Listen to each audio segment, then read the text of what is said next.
Magandang hapon, mga minamahal! Ay! Ay! Nako, napapasayaw si Mima! Huwag ganito! Stop nyo yan! Napapasayaw ako! Nako, huwag ganito!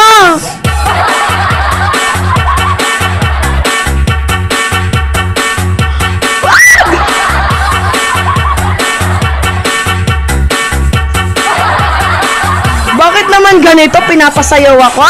Nako!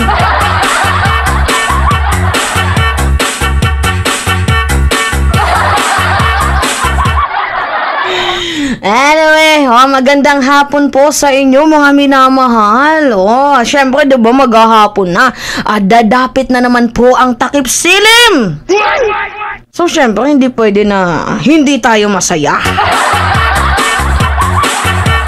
Hoy, unat-unat! Unat-unat! Unat-unat! Sige, iunat nyo pa! Maghapon ba namang trabaho, hindi kayo mag-uunat-unat? Umunat muna kayo, mga minamahal!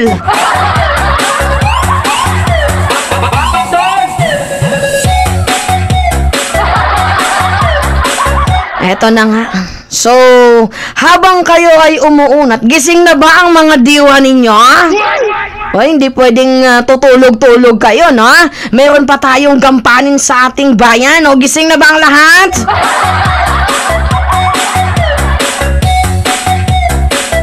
Ito, napagod doon si Mima, oy. Ito na nga. So, meron tayong magandang development. Ano? Meron tayong magandang development. Ay, tumalsik laway ni Mima. Punyemas.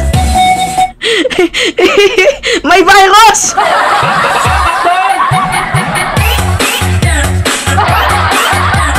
Eto na nga, mga minamahal. Sige, basa.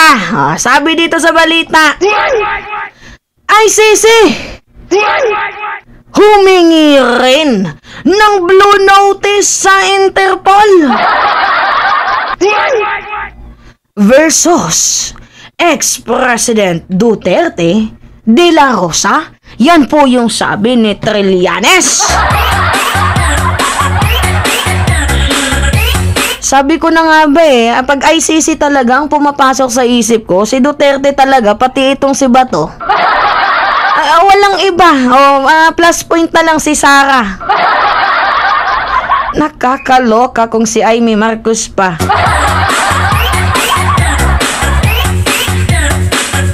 So, ito na nga, mga minamahal.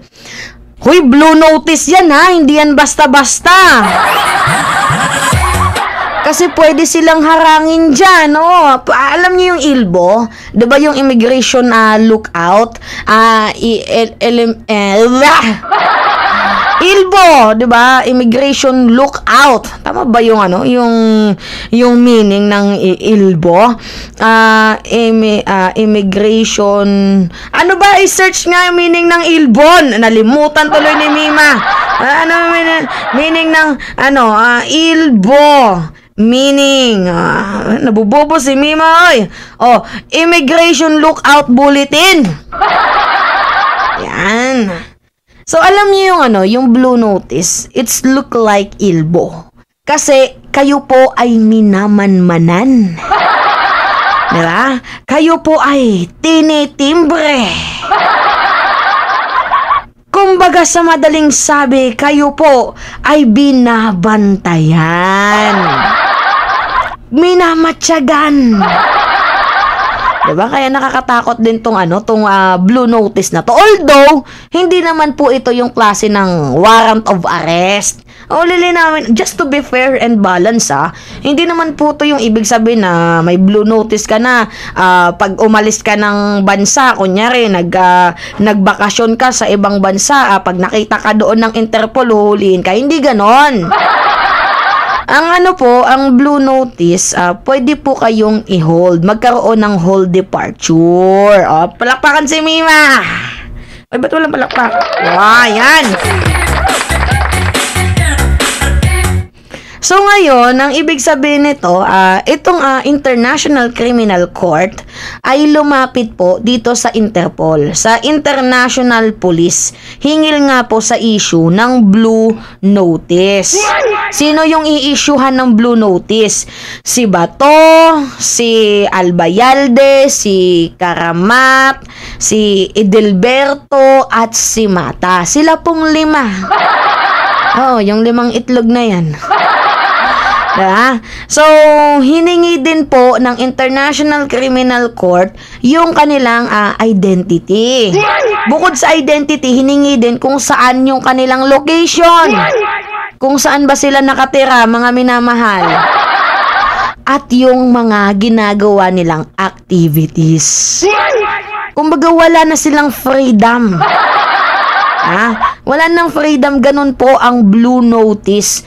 Although, hindi naman po ito yung tipo ng, kunyari, pwede kayo, pag nakita kayo sa ibang bansa na nagbabakasyon, ay pwede kayong i-cancel, hulihin. Hindi naman po ganun. Pero, minamanmanan po kayo. May nagmamatsyag sa dilim. Nag-aabang sa sulok at may hawak na patalim.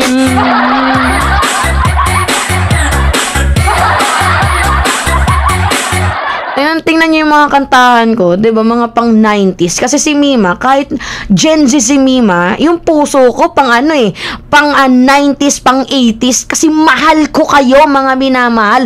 Ako lang ata yung tipo ng vlogger ba na, ako yung bunso, 'di ba? Hoy, ako yung bunso. Wala pa din nakakatalo sa akin. Ako pa din ang bunso hanggang ngayon. At sana hindi na magkaroon ng ibang bunso. Sana ako pa din yung bunso. Diba? So, ako kasi, maaga akong namulat sa politika. Siguro 15, 16. Pero hindi pa ako nagbablog noon, nag-aaral pa ako noon. Tinapos ko muna yung yung senior high school ko at yung second year college ko. Nagkataon nga lang na, alam nyo naman yung kwento ni Mima, nagkataon na nagkaroon ng pandemic. Syempre, ang hirap mag-aral pag nung panahon ng pandemic, hindi mo naintindihan yung lesson. Hanggang sa, nagkaroon ng election, nahiligan ni Mima ang magkomentaryo dito nga sa politika. Kaya itinan nyo, mga minamahal, naging buhay ko na ang politika. Dapat lagi po akong nag-a-update sa inyo kasi madami naghahanap na sa akin. Ganun na po kalawak yung range ni Mima Alicia. Sinasabi, Mima, mag-vlog ka na. Paano yan? Bukas pupunta ako ng Manila o hindi ako makakapag-vlog nun. So, antayin nyo na naman ako ulit na, na makarating muna ng Manila. Mag-a-update ako sa inyo, mga minamahal. Don't worry. So, anuin ko kayo, lagi ko po kayong i-update. So, ngayon, ito, panoodin muna natin yung yung balita. Ito, sige. Ito ang balita. Okay, go. Dating Senator Antonio Trillanes IV na kasabay umano ng dokumentong ibinigay ng International Criminal Court o ICC sa Philippine government hinggil sa 5 karagdagang suspects sa war on drugs ng Duterte administration ay humiling na rin ang ICC sa Interpol na maglabas ng Blue Notice laban kina dating Pangulong Rodrigo Duterte, Senator Ronald De La Rosa, dating PNP Chief Oscar Albayalde at iba pang mga sinasabing suspect sa madugong gera kontra droga ng pamahalaan.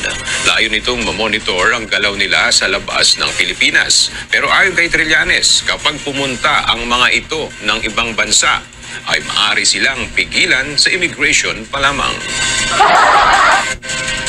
Maari silang i-hold sa mga iba't ibang immigration counters kung saan man silang bansa lalabas. So yun yung magiging sitwasyon pagka merong Blue Notice. Samantala, sa mensahe ni Solicitor General Menardo Guevara sa UNTV, sinabi nitong wala siyang impormasyon sa request para sa Interpol Blue Notice na sinasabi ni Trillanes. Maniwala kayo kay Guevara na wala siyang kaalam-alam dyan sa Blue Notice. Alam niya nga na nagpadala ng sulat ang ICC sa bansang Pilipinas through Malacanang para sa cooperation. Niwala kayo, kung sa bagay, nangangatog na nga yung mga Duterte dito pa nga lang sa paghingi ng tulong ng ICC. Hingil nga dito sa AJK Inhumane na approach nila sa war on drugs. Nangangatog na nga tong mga to. Hindi pa nga umuo ang gobyerno, nangangatog na nga How much more pa kaya kapag nag-issue na ng Blue Notice, 'di ba? 'Di ba kung ano na yung ginawang pagmamaktol ng mga yawang 'yan. So ngayon, ang pinakapunto natin dito, ito yung bagong development. Yung ICC po ay gusto na pong mag-issue ng Blue Notice. Humingi po sila ng tulong dito sa sa Interpol. Yung Blue Notice kasi guys, para din yung ILBO, 'di ba? Immigration Lookout Bulletin na tinitingnan, minamanmanan, lagi pong nakasubaybay sa inyo, sa activities nyo, alam din yung yung identity nyo, saan kayo nakatira. So wala kayong freedom na nito kasi bawat galaw nyo may nakatingin sa inyo. Yeah? So, nakakaba yun baka malay mo, naglalabing-labing, may nakasilip. Hindi naman ganun, Mima. Hindi naman po ganun, mga minamahal. Look out lang po talaga sa kanila pag mamanman. At pag nakaalis man sila ng bansa Pilipinas, ganun din, mamanmanan din po sila. Pero, hindi pa naman sila uhulihin kasi hindi pa naman po nag-i-issue ng arrest order, ng warrant of arrest. Parang arrestuhin itong mga itlog na to. So, yun po mga minamahal. Anyway, sige, laban pa. Ilaban nyo yan. It's me again, si Mima Alicia nyo, at nagbabalik ulit para sa ating panibagong video. Napapasayaw ako!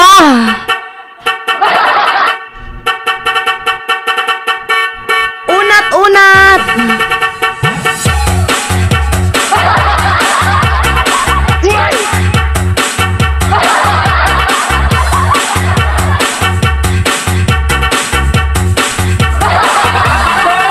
Unat-unat!